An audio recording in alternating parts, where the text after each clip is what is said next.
وليه والصلاة على نبيه محمد وعلى آله وأصحابه وأهل بيته وأزواجه وذرياته أجمعين. صدق الله مولانا العظيم وصدق رسوله النبي الكريم الأمين ونحن على ذلك لمن الشاهدين والشاكرين. أما بعد فأعوذ بالله من الشيطان الرجيم. بسم الله الرحمن الرحيم. وَإِذْ نَجَّيْنَاكُمْ مِنْ آلِ فِرْعَوْنَ يَسُومُونَكُمْ سُوءَ الْعَذَابِ وَيُذَبِّحُونَ أَبْنَاءَكُمْ وَيَسْتَحْيُونَ نِسَاءَكُمْ وَفِي ذَلِكُمْ بَلَاءٌ مِّن رَّبِّكُمْ عَظِيمٌ. صدق اللہ العلی العظیم. حمد و صلوات کے بعد میرے نہایت ہی واجب القدر جمیع اساتذہ کرام اور گلشن تعلیم کے مہکتے ہوئے گلو السلام علیکم ورحمۃ اللہ وبرکاتہ. آج 14 اگست 2024 کے دن مجھے جس موضوع پر بحث کرنے کا موقع ملا ہے وہ دو موضوع ہیں اور انشاءاللہ کوشش کروں گا کہ ان کا مفہوم آپ تک صحیح طریقے اور صحیح انداز میں پیش کر سکوں. پہلا موضوع اور میری گفتگو یہ ہوگی کہ آزادی کسے کہتے ہیں، اور دوسرا موضوع میرا موضوع سخن ہوگا آزادی کو کس طرح منایا جائے. آزادی جس کو انگریزی میں فریڈم کہتے ہیں، اصل میں یہ سوشیالوجی کی ایک اصطلاح ہے جس کی دو قسمیں ہیں، پرسنل فریڈم اور پولیٹیکل فریڈم، یعنی سیاسی آزادی اور شخصی آزادی. سیاسی آزادی کیا ہے کہ ایک قوم دوسری قوم کے زیر حکومت ہو اور وہ قوم اپنی خود سے کوئی بھی کام نہ کر سکتی ہو، بلکہ جس حکومت کے تحت ہے اسی حکومت کے قوانین پر اس کو پیرا عمل ہونا پڑتا ہے. جبکہ شخصی آزادی کیا ہے، جس طرح پہلے زمانے میں غلام باقاعدہ طور پر خریدے جاتے تھے اور بیچے جاتے تھے اور غلاموں کو آزاد کیا جاتا تھا، وہ ہے شخصی آزادی. پاکستان جب بنا 14 اگست 1947 کو جو ہمیں آزادی ملی وہ آزادی سیاسی اور حکومتی آزادی تھی. اصل میں آزادی کا مقصد یہ نہیں تھا کہ ہم بے لگام ہو جائیں، فحاشی اور یعنی وغیرہ میں ہم بڑھ چڑھ کر حصہ لیں، نہیں، بلکہ آزادی کا اصل مقصد یہ تھا کہ ہم کافر کی حکومت کے زیر باس ہیں، زیر تحت ہیں، ہم کافر کی حکومت میں ہیں، ہمیں کافر کے قانون پر عمل پیرا ہونا پڑتا ہے. یہ سراسر ہمارے مسلمان کبھی بھی قبول نہیں کرتے تھے. ہم نے آزادی اس لیے حاصل کی، اس کا مقصد یہ تھا کہ ہم کافروں کے قانون پر عمل پیرا کبھی نہیں ہو سکتے. ہمارا اپنا قانون ہے جو 14 صدیاں پہلے نبی کریم علیہ التحیۃ و تسلیم نے ریاست مدینہ قائم کر ہمیں عطا کیا.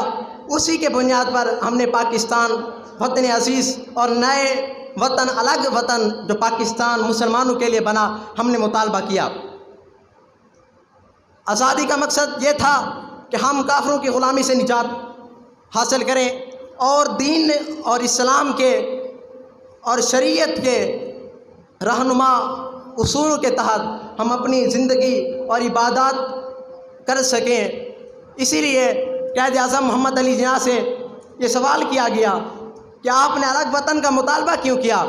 آپ نے لاہور میں تقریر کرتے ہوئے کہا، our God is separate, our رسول is separate, our religion is separate, our culture is separate.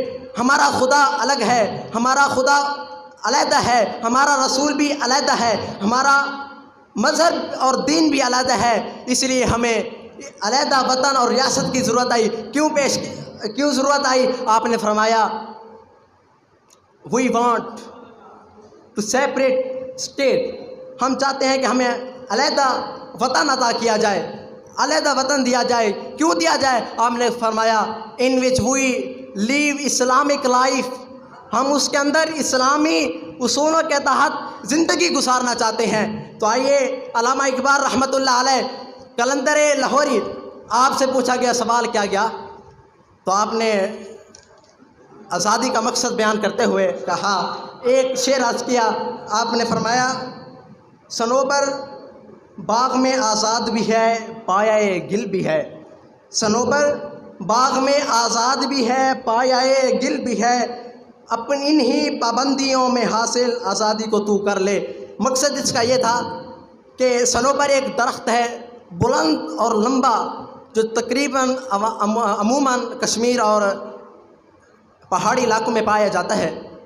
اس کے اوپر جانے کی کوئی حد نہیں، لمبائی کی کوئی حد نہیں، لیکن علامہ اقبال کہتے ہیں کہ یہ صنوبر باغ میں آزاد ہے، یعنی اوپر بلندی میں جانے کے لیے آزاد ہے، لیکن اس کی جڑیں اس پتھریلی زمین کے اندر جکڑی ہوئی ہیں۔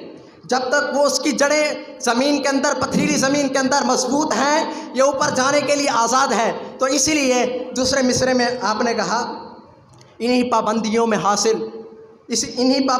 حاصل تو بھی آزادی حاصل کر، انہی پابندیوں میں حاصل آزادی کو تو بھی کر، یعنی غلامی مصطفیٰ، ہم مسلمان ہیں، غلامی مصطفیٰ میں رہتے ہوئے خود کو حضور کے قدموں میں ڈال کر،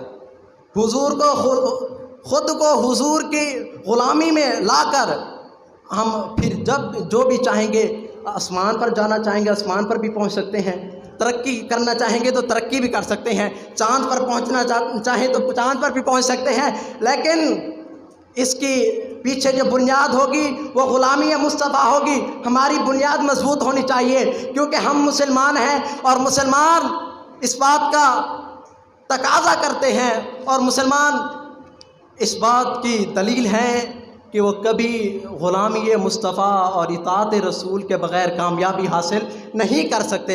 یہی وجہ ہے کہ آج ہم آزاد تو ہیں، اور یہ اللہ تعالیٰ کی بہت بڑی نعمت ہے، کیونکہ جب رب کائنات نے بنی اسرائیل کو حضرت موسیٰ علیہ السلام کی طرف سے آزادی دلائی آل فرعون سے، تو رب کائنات نے قرآن مجید میں جو سب سے بڑی اور نعمت، سب سے پہلی جو بنی اسرائیل پر نعمتیں تھیں، ان میں جو پہلا ذکر کیا وہ تھا وَإِذْ نَجَّيْنَاكُمْ مِنْ آلِ فِرْعَوْنَ، اور یاد کرو جب ہم نے آپ کو آل فرعون سے نجات دی۔ یعنی آزادی کی اہمیت اس بات سے اندازہ آپ لگا سکتے ہیں کہ سب سے پہلے جو بنی اسرائیل پر نعمتیں نازل ہوئیں، سب سے پہلے جس کا ذکر کیا گیا وہ آزادی ہے۔ تو ہمیں کیوں نہ اس بات پر مسرت اور خوشی کا اظہار کرنا چاہیے کہ ہم ایک آزاد وطن میں ہیں، لیکن افسوس ہمیں اس بات پر بھی غور کرنا ہوگا جس مقاصد کے لیے ہم نے وطن عزیز کو حاصل کیا تھا۔ ہمارے تقریباً ایک اندازے کے مطابق اہل سنت کے 22,000 علماء نے شہادت حاصل کی، شہید کیا گیا 22,000 علماء کو، اور تقریباً 30 لاکھ مسلمانوں نے اپنی جانوں کے نذرانے پیش کیے۔ تو اس کیا مقصد تھا؟ مقصد یہی تھا کہ ہم علیحدہ وطن حاصل کریں، کافر کے قانون پر کیونکہ عمل پیرا نہیں ہو سکتے، ہمارا اپنا قانون ہونا چاہیے، مسلمانوں کا اپنا قانون ہونا چاہیے، بنانے والے بھی مسلمان ہو اور اس پر عمل کرنے والے بھی مسلمان ہو۔ پر ہم نے ملک تو حاصل کر لیا، تو اس دن کو ہم کس طرح منائیں؟ اس کا ہمارے اوپر ذمہ داریاں کیا ہیں؟ آج کل جو یوم آزادی 14 اگست کو ہمارے ارد گرد کے اندر اور ملک پاکستان کے اندر جو تماشا رچایا جاتا ہے، سیٹیاں، گانے بجانے، میوزک بجائے جاتے ہیں، یہ مقصد نہیں تھا، بلکہ ہمارا یہ مقصد ہونا چاہیے تھا، بلکہ تھا، اور ہم اپنے اوپر اس کو لازم کرتے کہ ہم اصالِ صاحب قرآن خوانی کرتے۔ جن 30,000 مسلمانوں نے ہمارے لیے شہادتیں دے کر اس ملک کو آزاد کیا، ہمارے لیے علیحدہ وطن حاصل کیا، ان کے لیے اصالِ صاحب کرتے، قرآن خوانی کرتے، رب کائنات کی بارگاہ میں سجدہ شکر ادا کرتے۔ اے رب کائنات، تو نے ہمیں اس وطن عزیز میں پیدا کیا ہے، آزاد وطن ہے، جس میں ہم بغیر کسی تکلف کے اپنی عبادات کو پورا کر سکتے ہیں، نماز ادا کر سکتے ہیں، روزہ رکھ سکتے ہیں، قربانی دے سکتے ہیں، ادا کر سکتے ہیں، تو ہمیں شکر ادا کرنا چاہیے تھا، لیکن ہم نے اس طرح نہیں کیا۔ تو شہیدوں کی روحیں ہم سے تڑپت ہوں گی، وہ کہتے ہیں شہید تم سے کہہ رہے ہیں لہو ہمارا بھلا نہ دینا، قسم ہے تم کو اے سرفروشو، قسم ہے تم کو اے سرفروشو، لہو ہمارا بھلا نہ دینا، وضو ہم اپنے لہو میں کر کے، وضو ہم اپنے لہو میں کر کے خدا کے حضور سرخرو ٹھہرے۔